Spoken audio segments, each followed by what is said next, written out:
You know, working in a job where you gotta deal with inconsiderate douchebags for a living can really take its toll on you. I mean, dealing with stupid people on a regular basis can really test your patience. Whether it's on the phone, or in person, or just straight up people in general. There's always going to be problems when dealing with customers. Now, calling them stupid isn't an insult to their intelligence. What the fuck is he looking at? What's he looking at? Well, some cases. But mainly an insult for their inability to have any empathy when it comes to dealing with speaking to that said person that's dealing with their request. Because when you get some stupid bitch called Karen yelling in your face that she wants to speak to a manager, because the voucher that she's got is one per customer and she has 3 kids in the car and she's going through a divorce and she would like to use these 3 vouchers to get 3 bottles of Coke for her children, and she's upset that I've just told her that it's one per customer.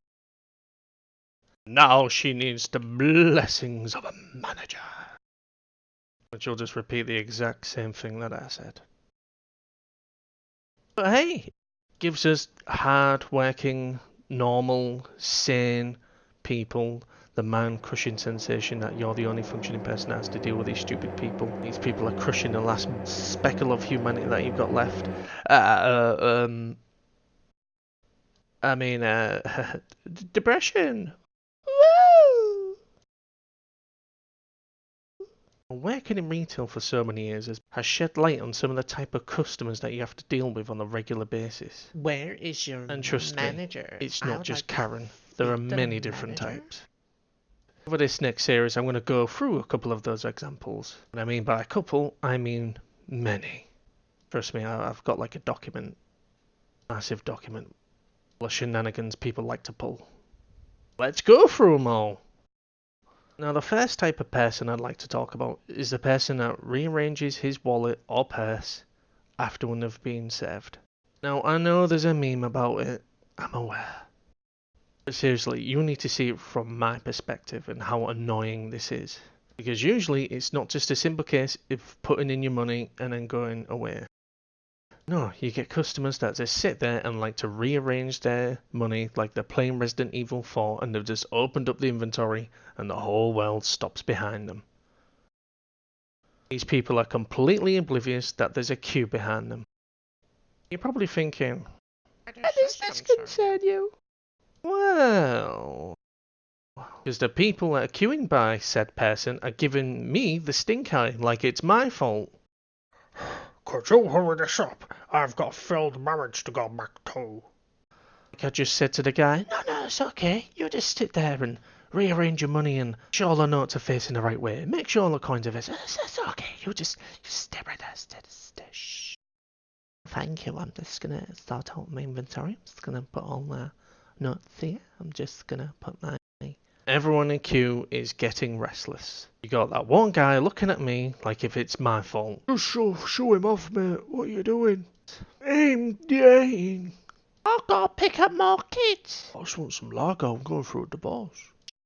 Seriously, this Jack has no consideration for the queue behind him. He's not even acknowledged him. He's just still rearranging his money.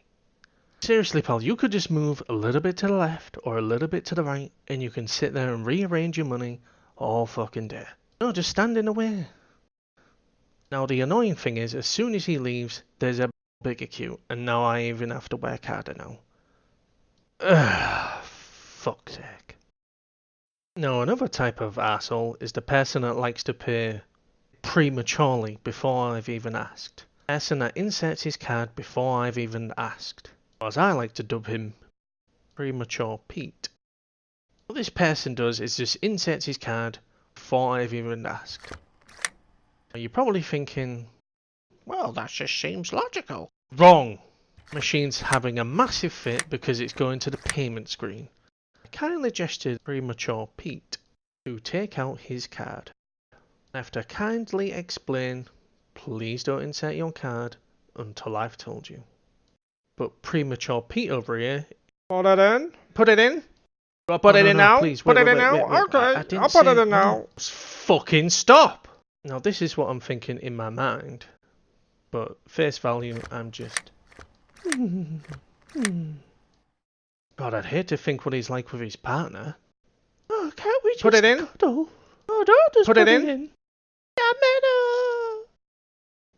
Another annoying thing is people who don't know what they smoke.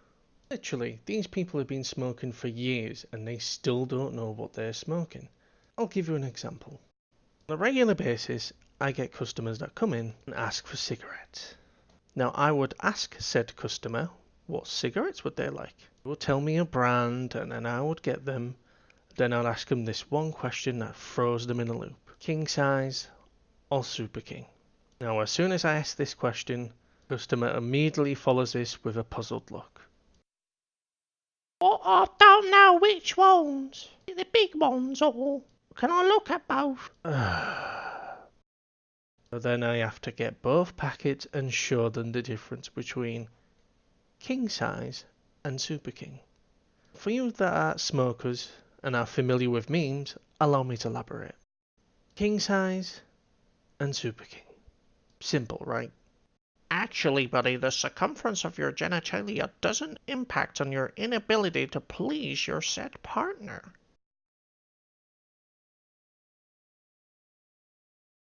Why is mayonnaise so spicy? But all jokes aside, you'll be surprised how many people just don't know the difference. And I don't get this problem when people buy alcohol. They know what they want, a big bottle or a small bottle.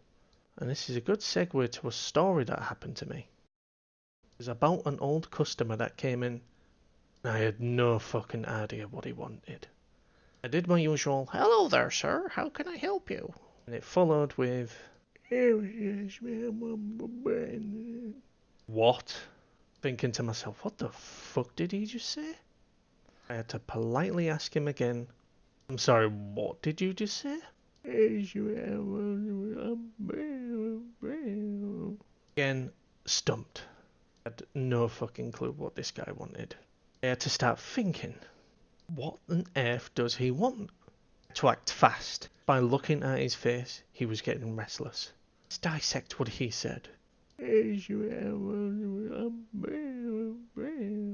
had a B in there. What could possibly would he want with the letter B? There's so many items that begin with the letter B. I had to dive deep into my mind. My new band is called Siskill.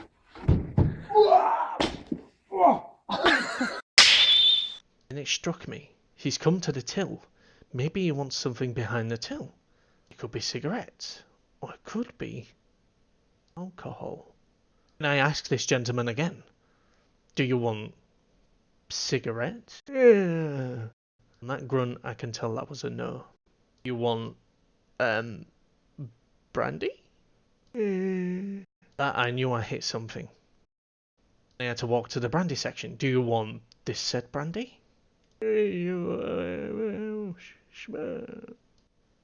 I had an S, so I assume you wanted a small bottle. Ah, salvation. I solved the riddle. One satisfied customer. Well, that was a lot of work, yeah. Hey, little boy, I'm looking for something.